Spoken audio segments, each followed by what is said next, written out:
think we're live. Just double checking on the laptop. Ooh, nothing's showing yet.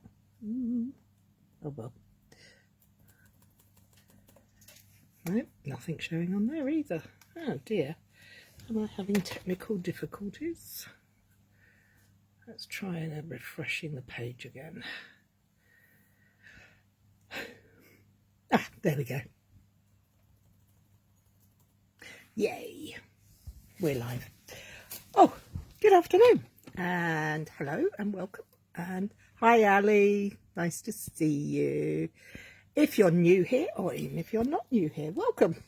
My name's Cary. I'm from one half of Two Big Girls Crafting here in the United Kingdom. We're independent Stampin' Up demonstrators and we love to share our projects with you guys on our blog and our Facebook page. Hi Andrea, and every Monday afternoon at 4 p.m. Oh, look at my hair. Sorry about that. Didn't think to look before I came online. Every Monday afternoon I come on and do a little Facebook Live, and at the moment we have just started a little series of demonstrations, hints and tips, that kind of thing, about using the Stampin' Up stamping platform, which is called the Stamparatus. Hopefully you'll enjoy it and you might even learn something. You never know. If you have any hints or tips, please share them with us all, because we all like to learn. And news and notes around Stampin' Up this week. Celebration has started. Woohoo! But if you want to know more information about that, please go to our Facebook page or blog post.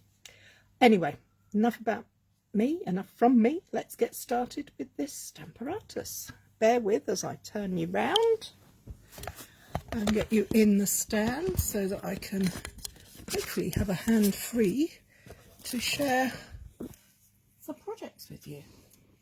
Okay, so this is the Stamparatus, for those of you who don't know. It's a stamp positioning tool from Stampin' Up that comes with two plates, platforms, whatever we call them, magnets, and a foam mat to use with photopolymer stamps, but we're not using that today because the stamps that I've chosen to use are red rubber. So we just need the basic platform and one plate. What we're going to use, though, that you might not have seen or might not have, is this. If you've been here before, you'll know I love my grid paper. And look, they made a small one just to go inside my Stamparatus. How lucky am I? Actually, I'm very happy because it's going to be really useful in what we're going to do today. Today I'm going to show you how to stamp into a circle. So the first thing we're going to do is I'm going to put my platform to the top.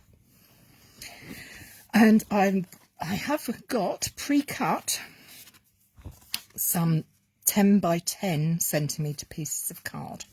And the reason I'm using 10 by 10 is because I want to position it directly in the centre. Now, if you don't have a grid paper or you don't have the mini grid paper, I would highly recommend purchasing it. It's about £6-7 for a whole pad of it, and it lasts for ages.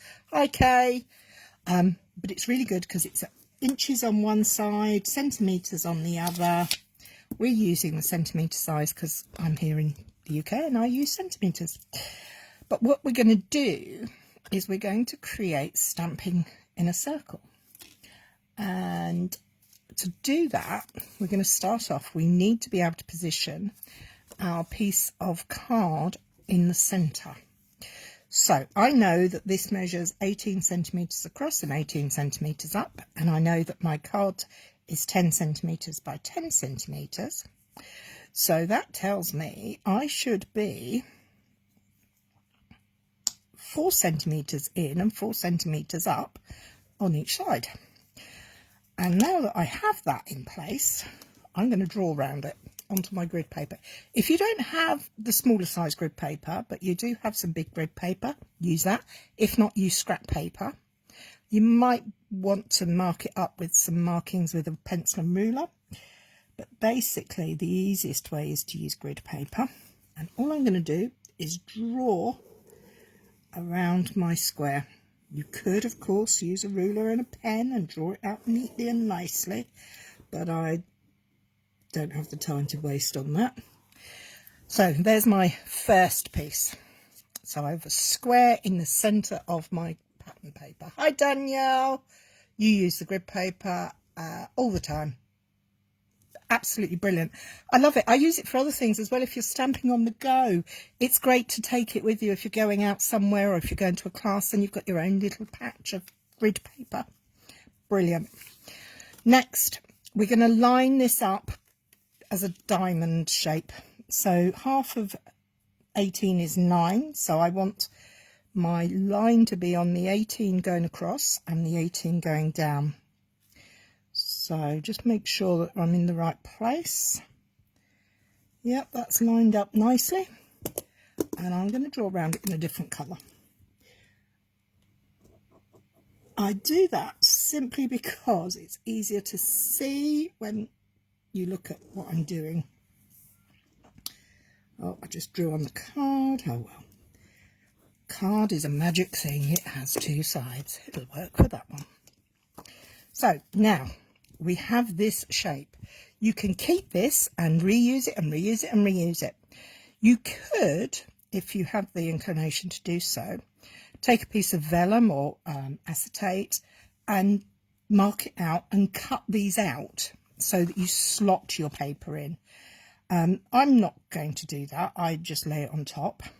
What I do make sure is that my corners or the grid paper is always into the edges so that it's nice and neat and tidy.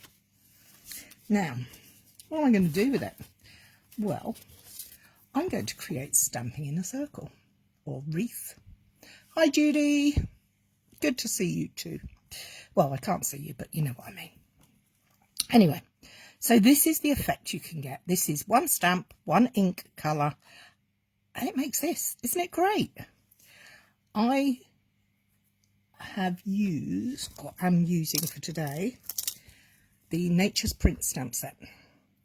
And I'm going to use this large fern stamp, which is the one I've used on the sample I just showed you.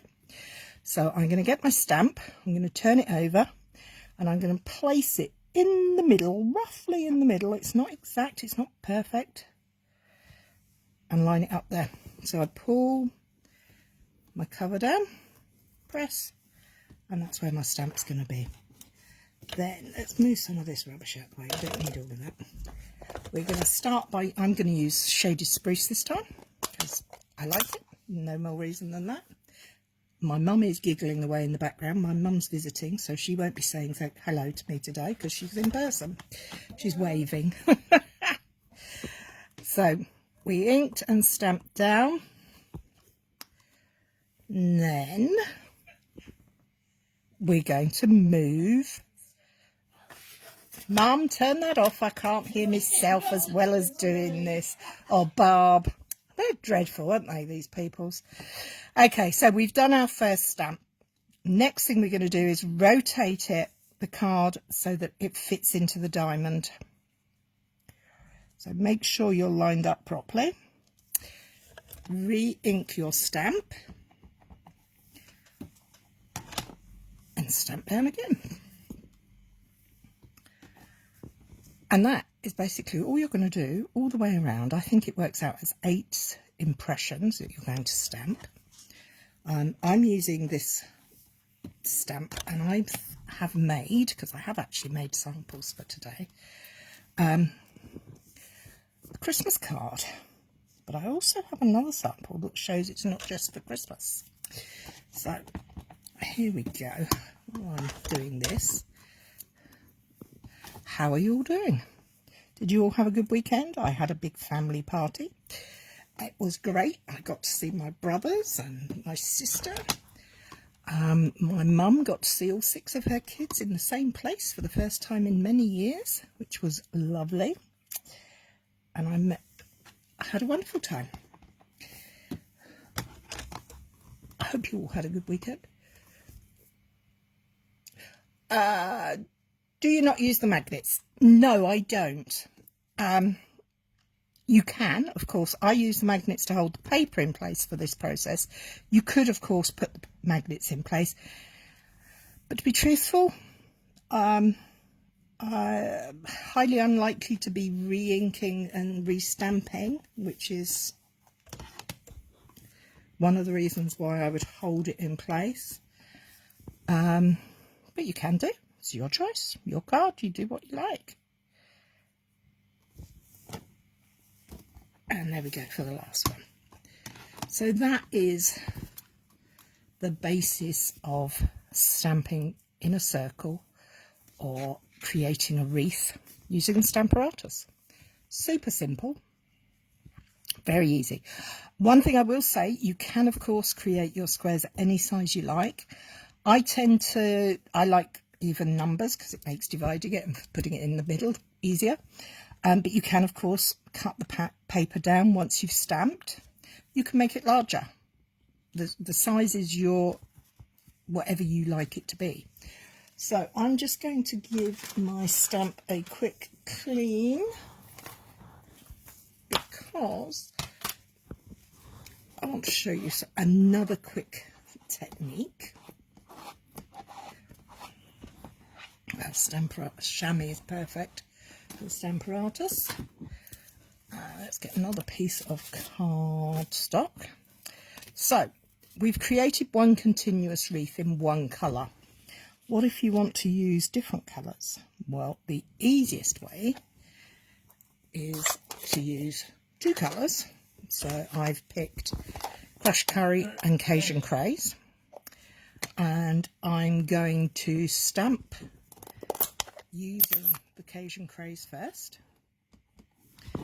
Could be any colour, but all I'm doing is making sure everything's lined up again. I haven't changed my stamp because that would just be easier. So I've got one, but instead of going to the diamond, I'm going to just turn it a quarter turn so that it goes into the square lines. Ink up again. Now this, of course, you could actually make a nice corner frame.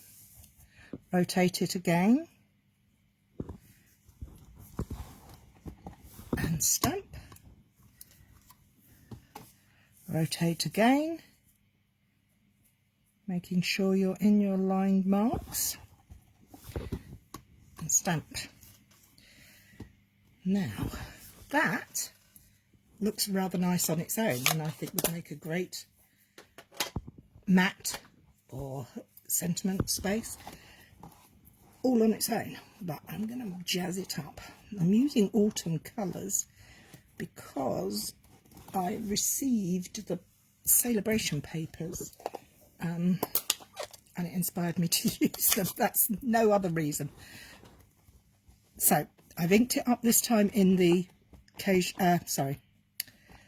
crushed curry, but now I'm going to turn this and do the diamond impressions. So one, rotate to the next diamond, so you can do 4 on the square and 4 on the diamond, and again and again. Oh, make sure it's lined up. Hi Louise! What size is my card? The piece of card that I've used today on here is 10 by 10 centimetres. You can do it whatever size you like. Obviously it's dependent upon your stamp, the size of your stamp, the size that you want it to end up, and the size of the cardstock you've got. So there we have a two-tone wreath. I like that a lot.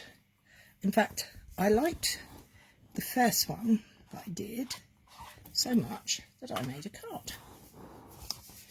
So I made my first Christmas card of 2022. Super simple. And how quick would this be to reproduce? you could set this, give yourself a pile of little cards, stamp, stamp, stamp, no trouble at all. A few gems and a piece of pattern paper on the back. Super simple. You could even set up your sentiment on the other platform plate so that you just intersect them.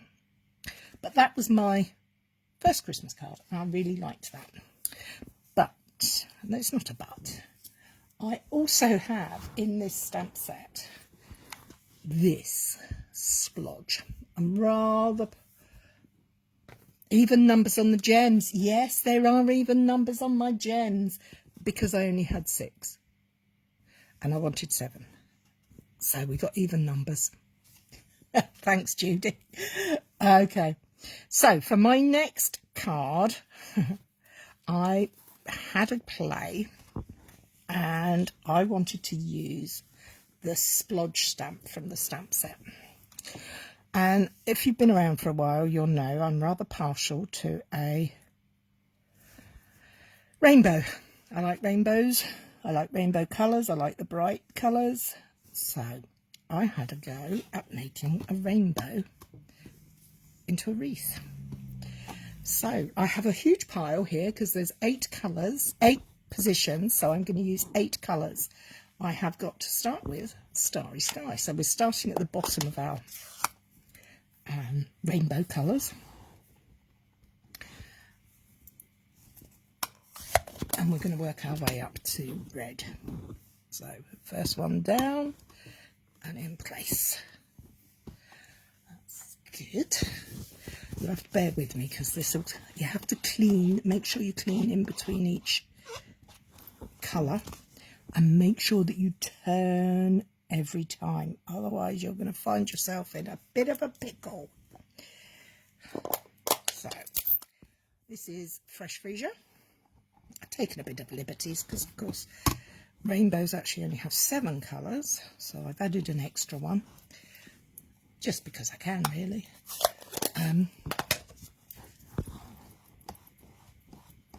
But don't do what I did on one of my samples before, was forget to turn it. So make sure you turn. That's the important part. You could do seashells going round. You could do cookies from the... we have a stamp set that's got cookies and things in it. Chocolates. That would be really nice. All sorts. You can think of all sorts of things. And we're going to have a bit of Tahitian tide.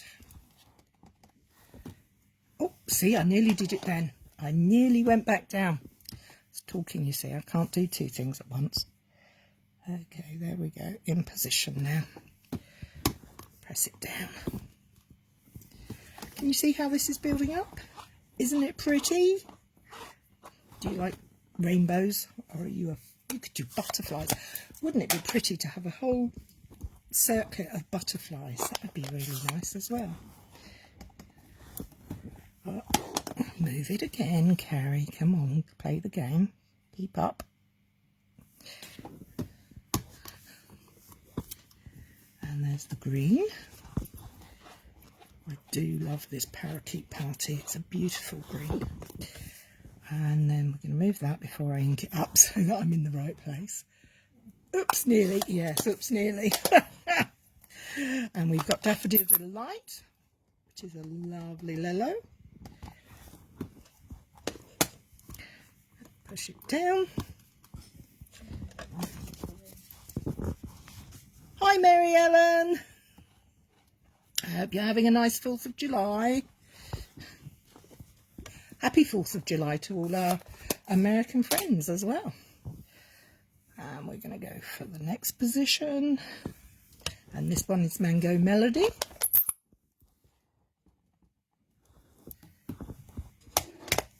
And down. And then the final colour in our rainbow splatters is going to be Sweet Sorbet, which is a shade of red. Let's pop that in position. There we go. Last one, last but not least. Red. How pretty is that? I think it's gorgeous. My wood, do I made it. Let me clean this ink off of here quickly so I don't forget. And then let's bring this out so you can have a closer look. What do you think of that? I really liked it. I liked it so much I made a card with it. What do you think? I love the juxtaposition of all the colour with the black and white papers behind it. Oh, I've got itchy nose now. I'm in for a surprise. So, there you have it. Super simple, really easy. Top tips, make sure that you get your grid centered. Thank you, Louise. That you make sure you have your pattern platform. I don't know, what would we call it? Guide. There we go. Your stamping guide placed neatly and centrally so that you can work it round equally every time. The larger you do it, the bigger the stamps you can do. You can do a large one and then cut down. This is 10 by 10. I cut this one down to 9.5 by 9.5 to fit on my card front. Hi, Jane. You really like the ideas of using different items for your cards, for your circle. Yeah, absolutely. Why not use cookies? Why not use butterflies? We don't have to have it all as wreaths. You know, wreaths aren't just for Christmas either. You know, put that on there and we've got a nice autumnal looking one. If you've got somebody, Thanksgiving. Top tip. Keep your fingers clean. Yeah, that never works for me, sadly. I don't do clean very well. But if you are trying to, it does help to keep your fingers clean, particularly if you're using black and white. You can, of course, you could stamp this in black and white and create a black and white version. You could, oh, I'm just trying to think, what have I got sitting here? I have got... Yes, they'll be too big for that. That might be too big. Let's try this. I have got this lovely stamp set. I love, love, love this one. Oh, look, there's another one of my top tips. When you make things that you die cut out or whatever and you don't use them, pop them in your case with the stamp set so that you can refer to them. I've got a mask in here. All sorts. How about we have a go? Just move these out the way. How about if we take an elephant? I wonder if we could get some elephants going into here so that the elephants are running around. Is that one bigger? Is that one smaller? I want a smaller one. I don't want a bigger one. Let's try. Let's give this one a go. Might work, it might not. We don't know. We won't know until we try, do we? So we've got a piece of card. We're going to pop him in. We're going to line him up. You're welcome, Judy. Let's line him up. And shall we have a pink elephant? Because I have the lovely polished pink here. Let's have a pink and grey elephant stamping around.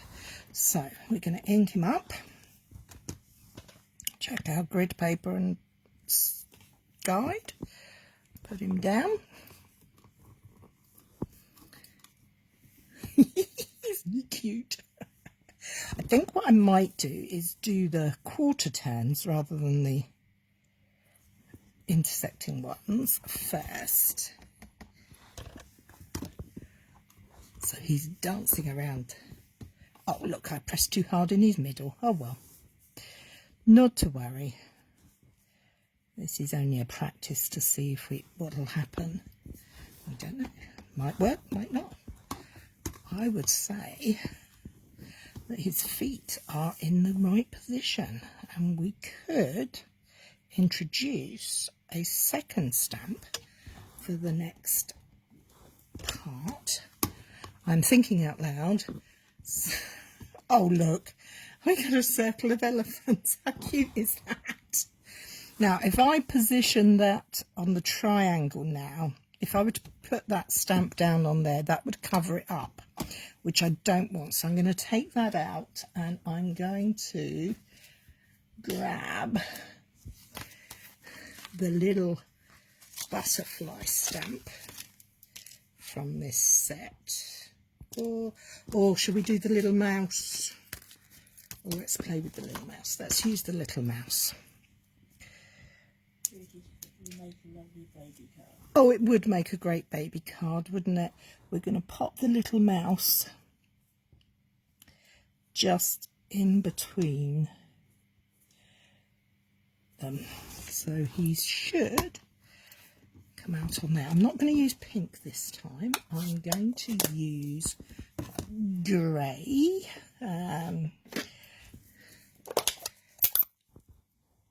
Only because it was handy. Oh, look. That is so much fun. You can build up a real... You could do this with flowers and leaves. You don't have to use the same stamp all the way round. You can... It's about repetitive stamping, isn't it? It's just repeating in the right place. And that's where the grid paper and the creation of your guide is important, because that's what's going to give you the polished look at the end, because it's going to be in exactly the same place. There. How fun is that? I think that's great fun. Anyway, that is what I wanted to share with you today. It's called Stamping in a Circle, or creating a wreath using your Stamparatus or your stamping platform. The important part to note, quick recap, creating your guide, making sure that it's centered and that you have the two squares exactly lined up with each other, like square in a diamond. So that's it. You can do animals, you can do splodges, you can do autumn leaves, you can do wreaths for Christmas, you can create bright and breezy cards. Ah, you're still at your daughter's in California at the moment. Oh, enjoy. Have a nice 4th of July and take care. And please, if you have any questions, just ask. If you have any tips or tricks you'd like to share with us all, we'd love to hear from you. And we'll see you again next week. Take care. Bye-bye.